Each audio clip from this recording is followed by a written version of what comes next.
Jotaro Kujo, dans l'imaginaire collectif, c'est le mec froid, le personnage qui parle peu, qui frappe fort, qui regarde les gens comme s'ils étaient déjà fatigants avant même d'ouvrir la bouche.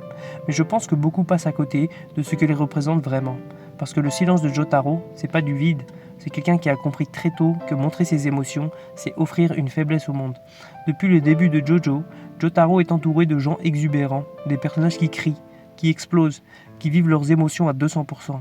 Et au milieu de tout ça, lui devient une pierre. Pas parce qu'il ne ressent rien, mais parce qu'il ressent trop.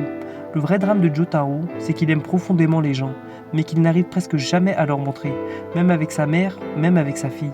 Il passe sa vie à protéger les autres à distance, comme si l'amour chez lui devait forcément prendre la forme du sacrifice. Et c'est pour ça que son évolution est tragique. Plus le temps avance, plus il devient seul. Comme si combattre le mal l'avait lentement déconnecté du reste de l'humanité. Même son regard change avec les années. Dans Stardust, il a encore cette rage adolescente, mais plus tard, on dirait juste un homme épuisé. Un homme qui continue d'avancer parce qu'il sait que personne d'autre ne le fera. Et je pense que c'est pour ça que tant de gens aiment Jotaro sans forcément savoir l'expliquer. Parce qu'il représente une forme de solitude masculine très silencieuse.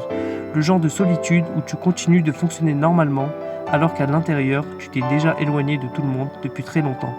Et derrière le personnage badass, il reste juste quelqu'un qui n'a jamais vraiment appris à être aimé autrement qu'en étant utile.